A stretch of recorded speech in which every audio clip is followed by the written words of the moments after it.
Kalimat yang selalu kita ucapkan teman-teman sekalian, la ilaha illallah, yang berarti la ma'budu bihaqqin illallah.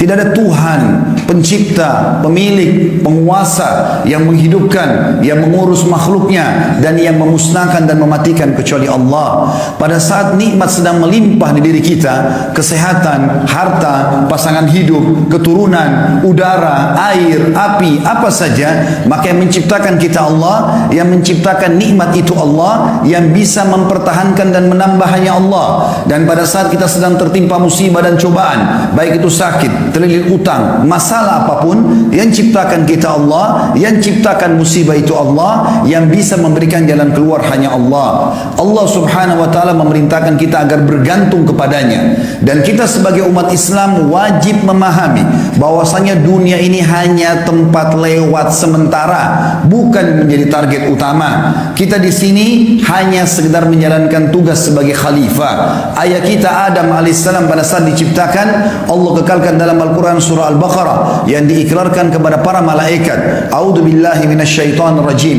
inni ja'ilun fil ardi khalifah. Aku akan ciptakan sebentar lagi sosok manusia yang menjadi pemimpin di muka bumi. Tugas kita memakmurkan muka bumi ini. Kita menjalankan apa yang telah Allah perintahkan, meninggalkan apa yang Allah larang. Dan itu dirangkumkan dengan istilah ibadah, yaitu bagaimana kita menjalankan tugas-tugas kita selama di muka bumi ini, dan kita punya kesadaran penuh kita akan kembali kepada Allah subhanahu wa ta'ala. Allah mengingatkan di dalam Al-Quran, kekal ditelawakan oleh orang-orang beriman sampai hari kiamat. Di dalam surah Az-Zumar, surah nomor 39 ayat 54 sampai 58, yang bunyinya, a'udzubillahi minasyaitonir rajim, wa anibu ila rabbikum wa aslimu lah. Kembalilah kalian kepada Tuhan kalian dan serahkan diri kalian kepadanya. Artinya, yang dia perintahkan kerjakan, yang dia larang jauhi.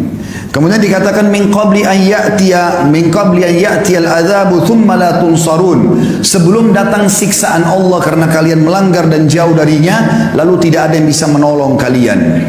Wattabi'u ahsana ma unzila ilaikum min rabbikum, dan ikutilah wahyu yang telah diturunkan oleh Tuhan kalian, dan ikuti yang terbaik yang ada di dalamnya. Min qabli an ya'tiyakumul adzabu baghtatan wa antum la tash'urun. Sebelum datang siksaan Allah kepada kalian secara merata, sementara kalian tidak menyadari itu. Ada beberapa wilayah yang tadinya mereka sedang duduk di pinggir pantai, mereka sedang bersantai-santai, mereka ada yang lalai, mereka juga ada yang beribadah sebagiannya. Tetapi orang-orang yang lalai tidak pernah sadar, melihat air yang sangat kecil terus tiba-tiba menjadi tsunami yang besar. Bukankah ada bangunan-bangunan yang tadinya dibanggakan oleh orang yang kemudian rata dengan tanah? Bukankah tadinya ada orang sehat berdiri kemudian disedot ke dalam tanah dan akhirnya meninggal dunia? Bukankah jalan-jalan yang selama ini dibanggakan kemudian rubuh, jembatan yang mewah lalu rubuh? Dan Allah mengatakan, lihatlah bagaimana kami menghancurkan negeri-negeri yang kami tinggalkan tembok-temboknya rubuh dengan atap-atapnya, dan tidak ada yang menolong mereka.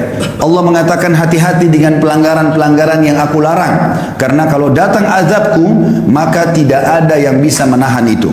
Lalu di ayat selanjutnya Allah mengatakan, antakula nafsun ya hasrata ala ma faradtu fi jambillah wa in kuntu laminas sakhirin. Dan jangan tunggu kalian menjadi sosok orang yang nanti pada saat sudah melihat siksaan Allah pada hari kiamat, sudah melihat siksaan Allah datang kepadanya secara pribadi, baru dia mengatakan, betapa ruginya aku, sesungguhnya aku selalu mengurangi hak-hak Allah dan termasuk aku orang-orang yang bodoh.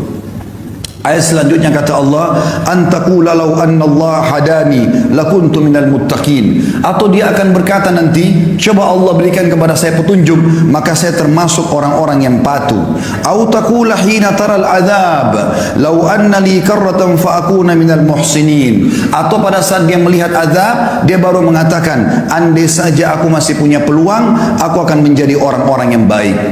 Saudaraku seiman, menjadi orang yang patuh kepada Allah adalah kenikmatan. Salat sebuah kenikmatan, sedekah bantu orang lain sebuah kenikmatan, bakti dengan orang tua kenikmatan. Apa saja ibadah yang Allah perintahkan memiliki kenikmatan. Hanya orang-orang bodoh saja menganggap itu sebuah beban. Sebaliknya, kemaksiatan itu akan diikuti dengan rasa takut, sampai Nabi SAW menggambarkan dosa dan pelanggaran seperti gunung yang berat yang ada di pundak seseorang. Anda mungkin pernah mengalami masalah-masalah melalui dosa. Setiap melakukan melakukan dosa pasti diikuti dengan penyesalan. Dan berhari-hari, bahkan ada orang berminggu-minggu dalam keadaan sumpah, suntuk. Berapa banyak proyek-proyek yang gagal gara-gara itu. Berapa banyak kata-kata kasar keluar dari lisan istrinya gara-gara dosanya. Berapa banyak orang yang diuji anaknya sakit kena dosanya. Berapa banyak masalah-masalah yang Allah datangkan sebagai peringatan agar dia kembali kepada Allah subhanahu wa ta'ala. Menjadi orang baik, dicintai oleh Allah, dijanjikan pahala yang besar, dan dibuat manusia menyukainya. Kalau orang jujur, amanah, ramah, dermawan, orang suka, Allah pun suka, dijanjikan pahala. Sabar sampai ajal datang saja, meninggal masuk ke dalam surga yang luasnya seluas langit dan bumi. Tugas kita hanya sampai ajal datang, dan tidak ada orang yang durhaka, suka dusta, ganggu orang lain, mengambil haknya orang lain, kecuali Allah benci. Allah berikan hukuman yang berat, dan Allah buat manusia benci. Kenapa harus menjadi golongan yang kedua, dan kenapa tidak menjadi golongan yang pertama? Orang kalau menikmati ibadah, jelas-jelas kata Nabi SAW di dalam sebuah hadis yang sahih diriwayatkan oleh Al-Baihaqi. Kata Nabi SAW, "Thalathun munjiyat." Ada 3 hal pasti menyelamatkan seseorang dan memberikan kepadanya kebahagiaan. Kata beliau SAW, yang pertama, khasyatullahi fis sirri wal alaniyah. Selalu khusyuk, tunduk, patuh kepada Allah, baik terang-terangan di keramaian atau lagi sendirian. Yang kedua, wal qasdu fil ghina wal faqr. Selalu ekonomis pada saat dia sedang kaya ataupun dia sedang miskin. Dia mengeluarkan sesuai dengan kebutuhannya dan bukan keinginannya.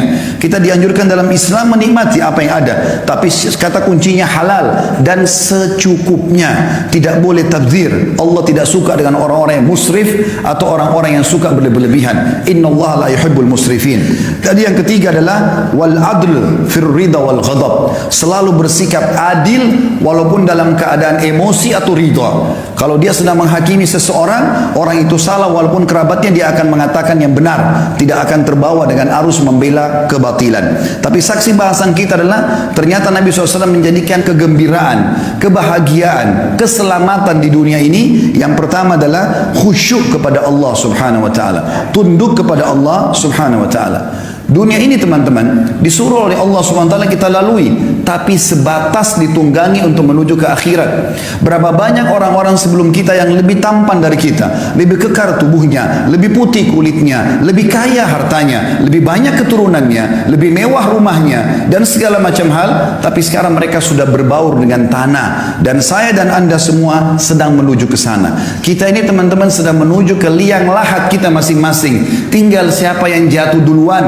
Jangan lalai dengan kelebihan fisik dan paras wajah. Jangan lalai dengan banyak waktu yang kita buang-buang. Jangan lalai dengan menipu orang, menganggap kita bisa menipu mereka, sementara Allah tidak mengawasi. Allah maha mengawasi, Allah maha adil, dan Allah kalau menghukumi seseorang maka siksaannya sangat pedih. Banyak orang bodoh berlindung di kalimat Allah maha pengampun, tapi dia lupa Allah itu maha keras siksaannya.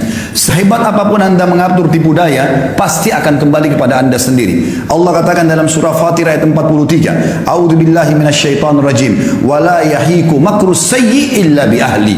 Tidak akan pernah kembali tipu daya itu kecuali kepada pelakunya saja. Dan bagi anda yang terzalimi, tidak usah khawatir. Allah subhanahu wa ta'ala bersama dengan orang-orang yang dizalimi. Allah terima doanya dan Allah akan berikan dia sekian banyak pahala. Pernah Hasan Basri rahimahullah digibah oleh seseorang, diceritakan keburukannya. Maka beliau kebetulan baru memetik kurma yang sangat segar dari sebuah pohon. Kemudian beliau suruh mengantar kurma itu ke rumah orang yang menggibahnya, menggunjingnya. Lalu beliau titip surat yang berisi, sesungguhnya aku berterima kasih kepadamu karena engkau telah berbagi pahalamu padaku, dan aku membalasmu dengan setangkai kurma segar ini. Saudaraku seiman, dunia ini kita lalui, nikmati yang terbaik, tapi jangan sampai berlebihan. Dan Nabi SAW menjadikan tolok ukur orang itu bahagia bukan karena banyaknya hartanya, tapi perhatikan kata Nabi SAW apa di dalam hadis yang sahih diriwayatkan Imam Bukhari dalam kitab Adabul Mufrad, man asbaha minkum aminan fi sirbi. Siapa yang tiba pagi hari dalam kondisi jiwanya tenang, mu'afan fi jasadi, jasadnya sehat, indahu qutu yaumi, dia punya makanan yang dia bisa makan untuk hari itu, faka'anna mahizat lahu dunya, ketahuilah dunia telah dia kuasai. Jadi di sini pola ukurnya adalah bukan hal-hal yang lain. Harta yang kita kumpulkan itu akan menjadi penolong bagi kita di akhirat atau justru menjadi kecelakaan bagi kita. Kata Nabi SAW, Allah berfirman dalam hadis Qudsi, diriwayatkan Imam Ahmad Tirmidzi dengan sanad sahih, Ya ibna Adam, tafarraq li ibadati amla sadraka ginan wa asuddu fakrak. Wahai anak Adam, kata Allah SWT, ini hadis sahih, kata Allah SWT, wahai anak Adam, lowongkan waktumu untuk beribadah kepadaku. Biar kau lagi dagang, lagi meeting, lagi buat apa saja, azan tinggalkan semua. Lowongkan waktu ibadah kepadaku, aku akan penuhi dadamu dengan sifat kekayaan. Kau akan selalu merasa cukup, dan aku akan tolak kefakiran darimu. Wa illa taf'al, kalau kau tidak mau lakukan itu, mala'tu yadaika syughla, aku akan sibukkan tanganmu dengan banyak kegiatan. Walam asuddu faqrak, dan aku tetap akan membiarkan kefakiran ada di hadapanmu. Juga dalam sabda Nabi SAW yang lain, riwayat Imam Ahmad dan juga Ibnu Majah dengan sanad sahih, kata baginda Nabi SAW, man kanatid dunya hammahum, siapa yang dunia menjadi targetnya, tidak ada urusannya sama halal haram, tidak ada urusannya dengan masalah akhirat, farraqallahu alaihi amrah, Allah akan sibukkan dia dengan perkara-perkara, tidak selesai-selesai, ini enggak selesai, itu enggak selesai, semuanya jadi masalah buat dia. Wa ja'ala faqrahu baina ainai, Allah jadikan kefakiran di depan matanya, biar mobilnya mewah, rumahnya mewah, segala macam ada, tetap dia merasa tidak pernah puas. Walam ya'tihi minad dunya illa ma kutibalah, dan tidak akan sampai kepadanya urusan dunia ini kecuali yang sudah dicatatkan baginya. Wa man kanatil akhirah niyatuhu, siapa yang akhirat menjadi niatnya, targetnya, dunia dia tunggangi untuk ke sana. Setiap kali dia membantu orang, targetnya untuk akhirat, dia melakukan ketaatan, apa saja semuanya untuk akhirat. Jama'allahu amrah, Allah akan selesaikan urusan-urusannya. Wa ja'ala ginahu fi qalbihi, dan Allah jadikan kaya di dalam hatinya sehingga selalu dia merasa puas. Wa atathu dunya wa hiya ragimah, dan orang seperti ini dunia akan datang mengejarnya dalam kondisi terhina. Dalam pepatah dikatakan, siapa yang kejar akhirat, dunianya akan ikut, dan siapa yang mengejar dunia, akhiratnya akan luput.